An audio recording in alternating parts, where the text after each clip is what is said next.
Good afternoon Telangana. Welcome to T news headlines చూద్దాం. నిరుద్యోగుల్ని రెచ్చగొట్టిన రాహుల్ రేవంత్కు పదవులు, రాష్ట్రంలో యువతకు మాత్రం ఉద్యోగాలు రాలేదన్న కేటీఆర్. రేవంత్ పాలనలో రోజుకు 144 కోట్ల అప్పులు, 222 రోజుల్లో 32,000 కోట్ల రుణాలు. యాదగిరిగుట్టకు పోటెత్తిన భక్తులు, లక్ష్మీ నారసింహుడికి ప్రత్యేక పూజలు. మహారాష్ట్రలో జోరు వానలు, జలదిగ్బంధంలో ముంబై శివారు లోతట్టు ప్రాంతాలు.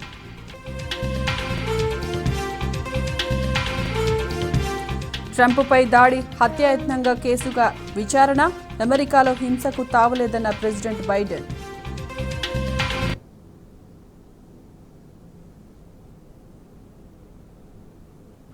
హైదరాబాద్ ప్రసాద్ ల్యాబ్స్ లో జరుగుతున్న మేకబతుకు పుస్తకావిష్కరణకు బీఆర్ఎస్ వర్కింగ్ ప్రెసిడెంట్ కేటీఆర్ హాజరయ్యారు. అక్కడి నుండి లైవ్ చూద్దాం.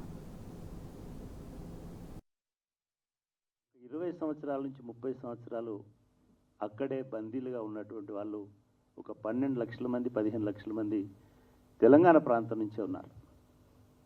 నిజంగానే మాకు కూడా మేము 70స్లో స్కూళ్ళకి వెళ్ళినప్పుడు, వేరే ఊర్లలోకి, వేరే హాస్టల్స్కి వెళ్ళినప్పుడు హాస్టళ్లలో మాతోటి ఉండేటువంటి కొంతమంది పిల్లలు, ఇందాక అశోక్ గారు చెప్పినట్టుగా రంగురంగుల బనీన్లు, రంగురంగుల కర్చీఫ్లు, ఇట్లాంటి రకరకాలైనటువంటి తీసుకొని వచ్చేవాడు. వాడిని చూసి వానెంబడి మేము కూడా అట్లాగే తిరిగేవాళ్ళం. తిరిగితే వాడు గల్ఫ్ కథలు చెప్తుండేవాడు, వాళ్ళ నాయన ఏం చేస్తాడు చెప్తుండేవాడు, ఒంటెలు కాస్తాడని చెప్తుండేవాడు. అంటే ఇవన్నీ కూడా ఉత్తర తెలంగాణ తెలంగాణ భవన్లో ఎమ్మెల్యే పాడి కౌశిక్ రెడ్డి మీడియాతో మాట్లాడుతున్నారు. లైవ్ చూద్దాం. దానం నాగేందర్ గారు, నేను చెప్పిన మాటలు కాదు ఇవి. మీ ముఖ్యమంత్రి అయిన రేవంత్ రెడ్డి గారు నేను ఏమని తిట్టిరో ఒకసారి నువ్వు చూసుకున్నావా? అసలు నీకు సిగ్గు, శరము, లజ్జ, మానం నీకేమైనా ఉన్నదా? రేవంత్ రెడ్డి గారు చెప్పారు, నేనన్న మాటలు కాదు ఇవి. రేవంత్ రెడ్డి గారు ఏమన్నారు? పంజగుట్ట చౌరస్తాలో దివాన్షి దగ్గర బీడీలు అమ్ముకునేటోడు దానం నాగేంద్ర అన్నాడు. మరి నేను ఒక్కటే అడుగుతున్నా, నీ బీడీలు అమ్ముకునేటోనివి నువ్వు, మరి ఇన్ని వేల కోట్ల రూపాయలు నువ్వు ఎట్లా సంపాదించినావు? ఇలా హైదరాబాద్లో నీకంటే ఎక్కువ హరాస్మెంట్ చేసేటోడు కూడా ఉన్నాడా? ఇలా బిడ్డ, నువ్వు చేసిన కబ్జాలు, నువ్వు ఇబ్బంది పెట్టిన నీ బాధ్యతలు చాలామంది నాకు అప్రోచ్ అయ్యారు.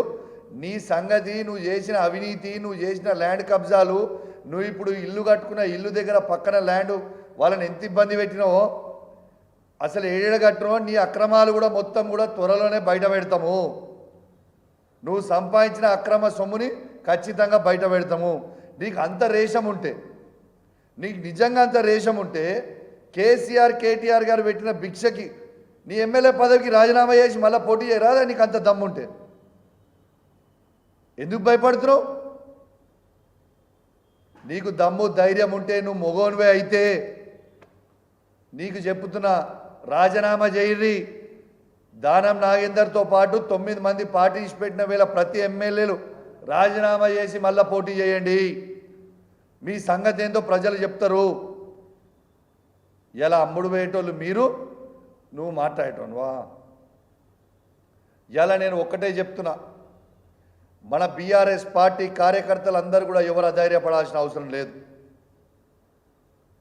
ఖచ్చితంగా ఇలా నాలాంటి ఎమ్మెల్యేలు మేమందరం కూడా మీ అందరి కృషితోని కేసీఆర్ గారి నాయకత్వంలో గెలిచిన వాళ్ళం.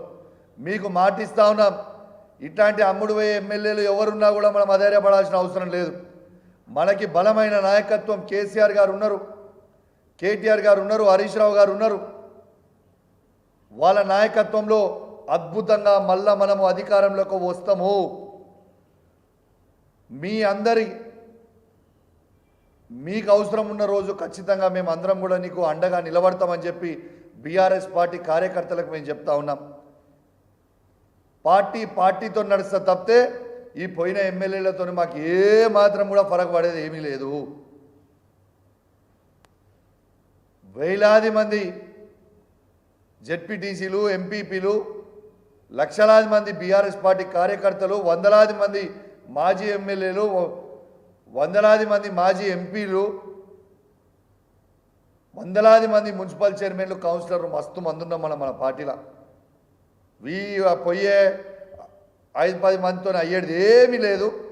ఖచ్చితంగా మళ్ళీ మనం అధికారంకి వస్తాం. మీకు ఎగ్జాంపుల్ ఆంధ్రానే చెప్తున్నా. 2019లో వైఎస్ఆర్సీపీ గెలిచిన నాడు తెలుగుదేశం పార్టీకి కేవలం 23 ఎమ్మెల్యేలు మాత్రమే ఉండే. దాంట్లో కూడా 5-10 మంది అప్పుడు జాయిన్ అయితే తెలుగుదేశం పార్టీలో కేవలం 13 మందో 15 మందో ఎమ్మెల్యేలు మాత్రమే మిగిలిరు. కానీ మొన్న అయిన 2024 ఎలక్షన్లలో 164 సీట్లు టీడీపీ గెలిచింది. 11 సీట్లకి వైఎస్ఆర్సీపీ దిగిపోయి ఖచ్చితంగా మళ్ళా వచ్చే అసెంబ్లీ ఎలక్షన్లు ఎప్పుడైనా కూడా మళ్ళా కేసీఆర్ గారు ఈ తెలంగాణ రాష్ట్రానికి ముఖ్యమంత్రి కాబోతా ఉన్నారు. 119 సీట్లలో ఖచ్చితంగా మళ్ళా మనం 110 సీట్లు గెలుస్తాము, రాసి పెట్టుకోండి అని చెప్పి సందర్భంగా తెలియజేస్తా ఉన్నాను. కాబట్టి ఎవరు తొందరపడి నిర్ణయాలు తీసుకోకర్రి. మీరు తీసుకొని పోతే మీరే ఇబ్బంది పడతారు ఫ్యూచర్లో తప్పితే దీంట్లో అయ్యేదేం లేదు. ఇవాళ మీకు ఇప్పుడు మీరు నిన్న చూడొచ్చు కర్ణాటకలో కాంగ్రెస్ పార్టీ ముఖ్యమంత్రి సిద్దిరామయ్య గారు స్టేట్మెంట్ ఇచ్చారు.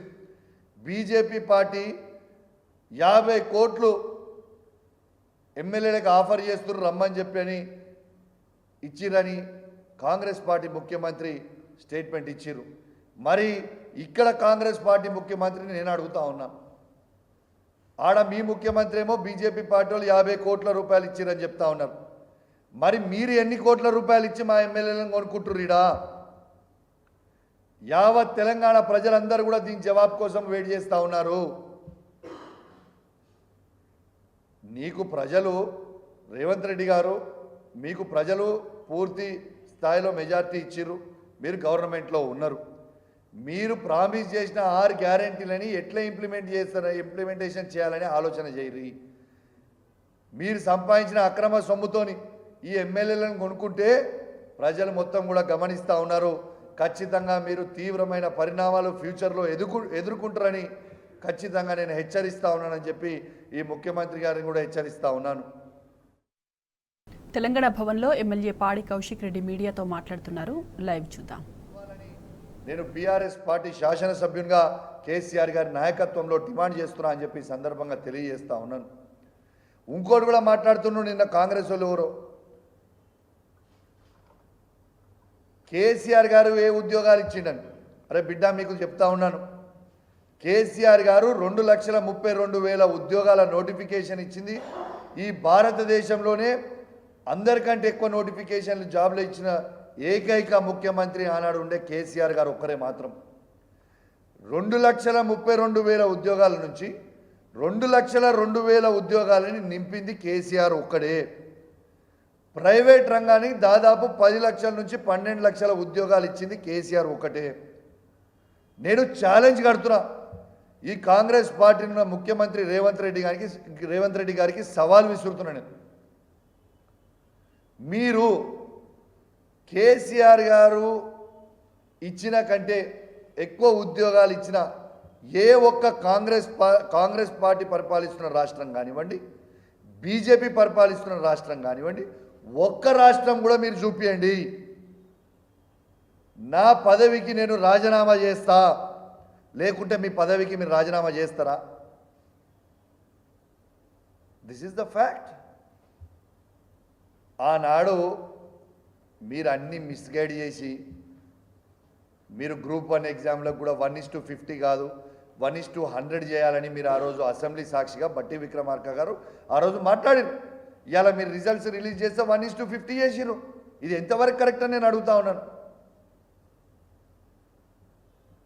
మీరు రాహుల్ గాంధీ గారేమో మన రాజ్యాంగం బుక్ పట్టుకొని మేమేమో ఫిరాయింపుల మీద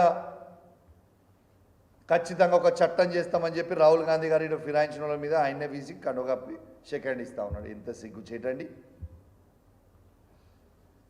మరొక్కసారి చెప్తున్నా, దానం నాగేందర్ గారు మీరు నోటికి వచ్చినట్టు మాట్లాడకండి, ఇది మంచి పద్ధతి కాదు.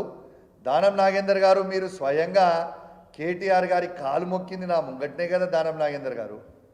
అవన్నీ మర్చిపోయారానే? అందుతే కాలు లేకుంటే జుట్టు అనడము మంచి పద్ధతి కాదు. ఇలా నీకు కూడా చెప్తా ఉన్నాను, నువ్వు సంపాదించిన అక్రమ సొమ్ముని, నువ్వు హైదరాబాద్లో పెట్టిన ల్యాండ్ కబ్జాలని అన్నీ కూడా బయట పెడతాము, గ్యారెంటీగా బయట పెడతాము. నువ్వు కేటీఆర్ గారిని విమర్శించే స్థాయి నీది కాదు. నువ్వు ఒక ల్యాండ్ గ్రాబర్వి, ఒక చీటర్వి, ఒక రౌడీ చీటర్వి. నీకు కేటీఆర్ గారికి అసలు కంపారిజన్ ఉందా అనే అసలు ఏమన్నా? ఒక బీడీలు అమ్ముకునేటోనివి, ఆ బీడీలు అమ్ముకునేటోని నుంచి ఇలా 100,000 కోట్ల రూపాయలు ఎట్లా సంపాదించినావు జవాబు చెప్పు.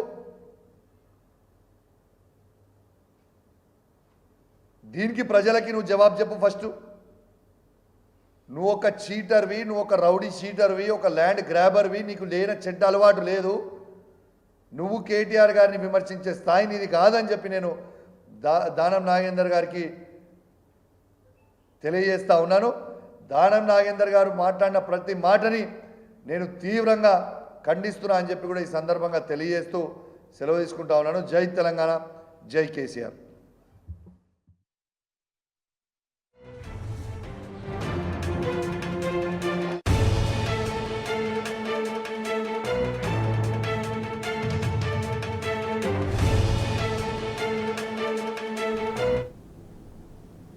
పరీక్షల వాయిదా కోసం పోరుబాట పట్టిన నిరుద్యోగుల ఆందోళనపై బీఆర్ఎస్ వర్కింగ్ ప్రెసిడెంట్ కేటీఆర్ స్పందించారు. 2 లక్షల ఉద్యోగాలు భర్తీ చేస్తామన్న కాంగ్రెస్ 7 నెలలైనా ఇప్పటిదాకా ఒక్క జాబ్ నోటిఫికేషన్ ఇవ్వలేదని ఆయన విమర్శించారు. కాంగ్రెస్కు చెందిన 2 రాజకీయ నిరుద్యోగులు తెలంగాణ యువతను కేసీఆర్ ప్రభుత్వానికి వ్యతిరేకంగా రెచ్చగొట్టారని కేటీఆర్ ట్వీట్ చేశారు. వారి మోసపూరిత మాటలు నమ్మిన నిరుద్యోగుల వలన ఆ 2 రాజకీయ నిరుద్యోగులకు మాత్రం ఉద్యోగాలు లభించాయి. పరోక్షంగా రేవంత్ రెడ్డి, రాహుల్ గాంధీలపై కేటీఆర్ సెటైర్లు వేశారు.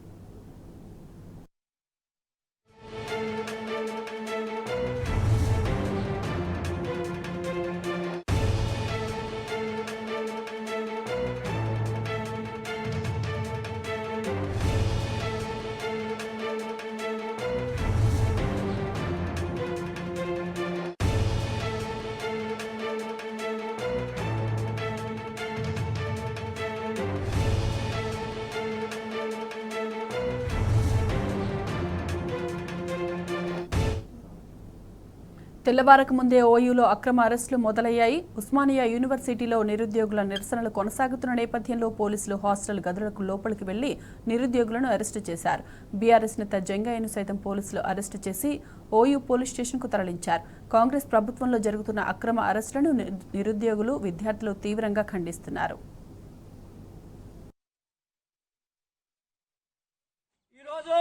మేము గ్రూప్ 1 డిఎస్సి వాయిదా వేయాలని విద్యార్థుల పక్షాన్ని ఈరోజు కొట్లాడుతుండే అక్రమంగా అరెస్ట్ చేసి ఈరోజు మమ్మల్ని పోలీస్ స్టేషన్ తీసుకోవడం అర్ధరాత్రి లేకుండా ఈరోజు ప్రతిరోజు వచ్చి ఈరోజు అక్రమంగా అరెస్టులు మేము ఏమడుగుతున్నామని విద్యార్థుల పక్షాన విద్యార్థుల యొక్క అవసరాలైనటువంటి డిఎస్సి గ్రూప్ 2 వాయిదా వేయాలని పోస్టులు పెంచాలని ఈరోజు డిమాండ్ చేస్తుంటే ఈరోజు అక్రమంగా అరెస్ట్ చేసి ఈరోజు అక్రమ అరెస్ట్ మేము తీవ్రంగా ఖండిస్తున్నాం. ఎందుకంటే గ్రూప్ 1 1:100, అదేవిధంగా గ్రూప్ 2 2,000 పెంచాలని, గ్రూప్ 3 3,000 పెంచాలని, డిఎస్సి వాయిదా వేయాలని డిమాండ్ చేస్తుంటే ఈ అక్రమ అరెస్టులను తీవ్రంగా ఖండిస్తూ ఖబర్దార్ కాంగ్రెస్ నాయకులారా, సిగ్గు సిగ్గు సిగ్గు సిగ్గు, ఖబర్దార్ కాంగ్రెస్ నాయకులారా. యాదాద్రికి భక్తులు పోటెత్తారు. వీకెండ్ కావడంతో లక్ష్మీ నరసింహుని దర్శించుకునేందుకు క్యూ లైన్లలో భక్తులు బారులు తీరారు. స్వామివారికి మొక్కులు చెల్లించుకున్నారు. స్వామివారి ఉచిత ప్రవేశ దర్శనానికి దాదాపు 3 గంటలు, ప్రత్యేక దర్శనానికి దాదాపు 1.5 గంటల సమయం పడుతుంది.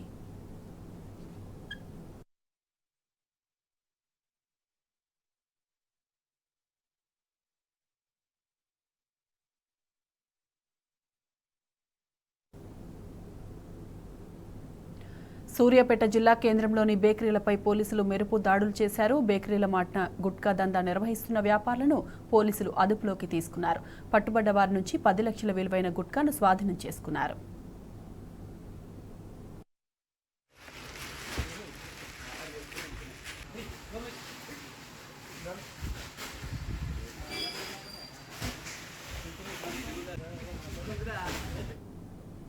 Welcome back.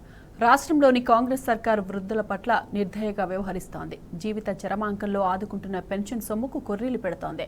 రాష్ట్రంలో ఒకరు కాదు ఇద్దరు కాదు ఏకంగా 1826 మందికి ఆసరా సొమ్ము తిరిగి ఇవ్వాలంటూ నోటీసులు పంపింది.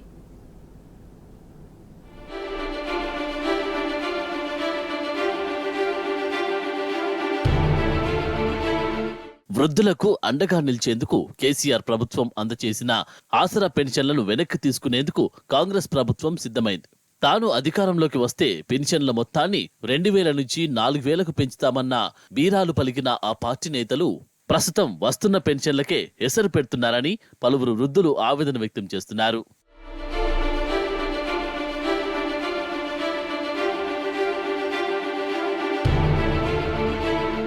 రెండేసి పెన్షన్లు తీసుకుంటున్నారంటూ పలువురు వృద్ధులకు రాష్ట్ర ప్రభుత్వం నోటీసులు జారీ చేస్తుంది.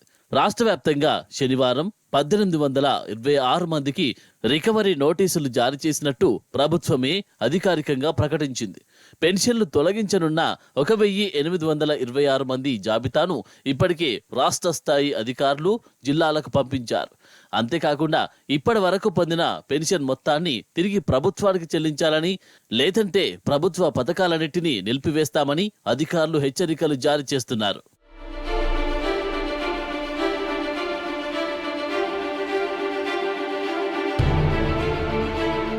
కాంగ్రెస్ పాలకుల అనాలోచిత నిర్ణయం, అధికారుల ఆదేశాలతో వృద్ధుల్లో ఆందోళన మొదలైంది. పూట గడవడమే కష్టంగా ఉన్న తాము ఈ వయసులో డబ్బులు తిరిగి ఎలా చెల్లించగలమని నోటీసులు అందుకున్న వృద్ధులు వాపోతున్నారు. ఎవరికైనా నిబంధనలకు విరుద్ధంగా రెండేసి పెన్షన్లు వస్తున్నట్లయితే వాటిని గుర్తించి నిలిపివేయాల్సిన అధికారులు ఇన్నాళ్లు నిర్లక్ష్యంగా వ్యవహరించి ఇప్పుడు హడావిడిగా నోటీసులు జారీ చేయడం ఏమిటని సామాజికవేత్తలు ప్రశ్నిస్తున్నారు. ఇలాంటి వాటికి అధికారుల పొరపాటు, నిర్లక్ష్యం కారణమంటున్నారు. మొదట వారిపై చర్యలు తీసుకోవాలని సూచిస్తున్నారు.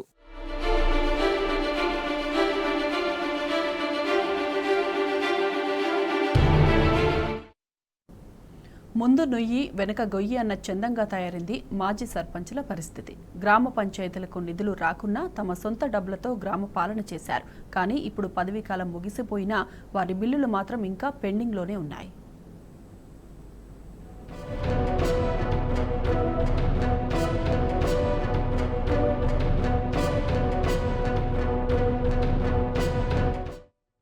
గ్రామ అభివృద్ధి కోసం కోట్ల రూపాయల్ని జేబు నుంచి ఖర్చు చేసిన సర్పంచులు ఇప్పుడు ఆ బిల్లుల కోసం చెప్పులు అరిగేలా అధికారుల చుట్టూ తిరుగుతున్నారు. పెండింగ్ బిల్లులను క్లియర్ చేయకుండా కాంగ్రెస్ ప్రభుత్వం విపక్ష చూపిస్తోందని ఆవేదన వ్యక్తం చేస్తున్నారు. బిల్లులు రాకపోవడంతో చేసిన అప్పులకు వడ్డీలు కట్టలేక నరకం చూస్తున్నామంటున్నారు. తామంతా బీఆర్ఎస్ పార్టీకి చెందిన వాళ్ళం కాబట్టే కాంగ్రెస్ ప్రభుత్వం కక్ష సాధింపు చర్యలకు పాల్పడుతుందని ఆగ్రహం వ్యక్తం చేస్తున్నారు.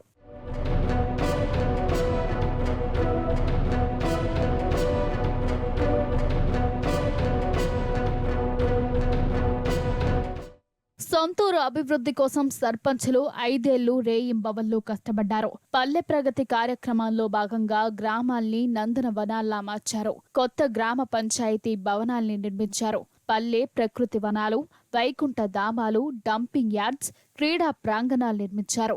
అంతేకాకుండా సీసీ రోడ్లు, డ్రైనేజీ పనులు పూర్తి చేసి పల్లెలను పట్టుగొమ్మల్లా మార్చారు.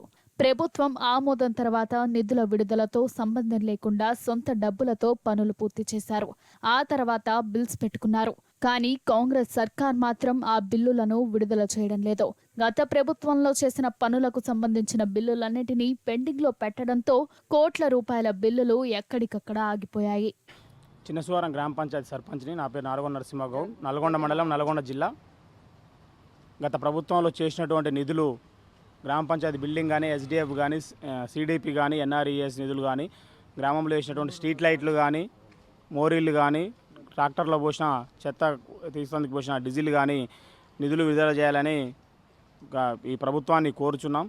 గ్రామ పంచాయతీ డెవలపింగ్ కోసం ప్రజాపాలన అని ఈ ప్రభుత్వం నెరవేరుస్తుంది. కానీ ఎక్కడెక్కడనే చెత్త పేరుకోపోవడం, డంపింగ్ యార్డ్లో క్లీన్ లేకపోవడం, డ్రైనేజ్ క్లీన్ లేకపోవడం కూడా జరుగుతుంది. కాబట్టి ఈ ప్రభుత్వం ఇప్పైనా దృష్టి పెట్టి గ్రామ పంచాయతీలే దేశానికి తొలిమెట్టు కాబట్టి గ్రామ పంచాయతీని ఎక్కువ పరిశుభ్రంగా ఉంచి ఊర్ల జనాలని మోటివేషన్ చేయాలని కోరుకుంటూ ఈ ప్రభుత్వాన్ని నిధులు విడుదల చేయాలని ఇప్పుడు 130 కోట్ల దాకా నల్గొండ జిల్లా ఉమ్మడి నల్గొండ జిల్లాకు సంబంధించి నిధులు విడుదల చేయాలని సర్పంచులు చాలా బాధపడుతూ అప్పులు తెచ్చి మరీ పిల్లల పుస్తల తాడు అమ్మి ఇక్కడ పనులు చేశారు. కాబట్టి గ్రామ పంచాయతీకి పెండింగ్ నిధులన్నీ విడుదల చేయాలని ఈ ప్రభుత్వాన్ని కోరుతున్నాం. ఒక ఉమ్మడి నల్గొండ జిల్లాలోనే 1740 గ్రామ పంచాయతీలకు సంబంధించి 140 కోట్ల రూపాయల బిల్లులను పెండింగ్ లో పెట్టింది కాంగ్రెస్ ప్రభుత్వం.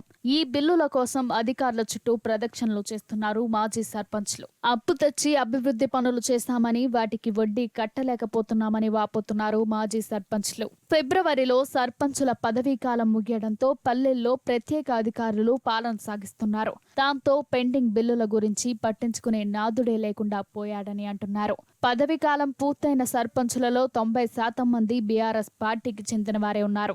దాంతో పదవి కాలాన్ని పొడిగించే అవకాశం ఉన్నా కాంగ్రెస్ ప్రభుత్వం మాత్రం పొడిగించకపోగా వారికి రావాల్సిన బిల్లులను కూడా ఆపివేసింది. మాది పెద్దసురా గ్రామం. అప్పుడు పదవి కాలం ఉన్నప్పుడు చేసినటువంటి పనికి సంబంధించినటువంటి బిల్లు 3 ఆగస్టు 2023 నాడు చెక్ ప్రిపేర్ చేసి ఎస్టీఓలో సబ్మిట్ చేయడం జరిగింది. అప్పటి నుండి దానికి సంబంధించినటువంటి చెల్లింపు జరగలేదు. మార్చి 31 తర్వాత ఆ చెక్కు క్యాన్సిల్ కావడం జరిగింది. దాని స్థానంలో మళ్ళీ నూతన చెక్కు ప్రిపేర్ చేయించి ఎండిఓ ఆఫీసులో తిరిగి ఎస్టీఓ ఆఫీసులో ఇవ్వడం జరిగింది. అయినా కూడా నేటి వరకు అట్టి బిల్లు ఇంతవరకు మేము చెల్లింపుకు నోసుకోలేదు. గవర్నమెంట్ వచ్చి 7 నెలలు అయినప్పటికీ కూడా ఇంతవరకు పాత సర్పంచులు పదవీ కాలంలో తెలంగాణ రాష్ట్రంలో అన్ని గ్రామ పంచాయతీల్లో సర్పంచులు చేసినటువంటి పెండింగ్ బిల్లులు ఈ ప్రభుత్వం ఇవ్వడానికి ఆసక్తిగా లేనట్టు అనిపిస్తుంది. తాము చేసిన పనులకు బిల్లులు చెల్లించమంటే రాష్ట్ర ప్రభుత్వం కనీసం పట్టించుకోవడం లేదని మాజీ సర్పంచులు వాపోతున్నారు. వెంటనే పెండింగ్ బిల్లులను విడుదల చేయాలని డిమాండ్ చేస్తున్నారు.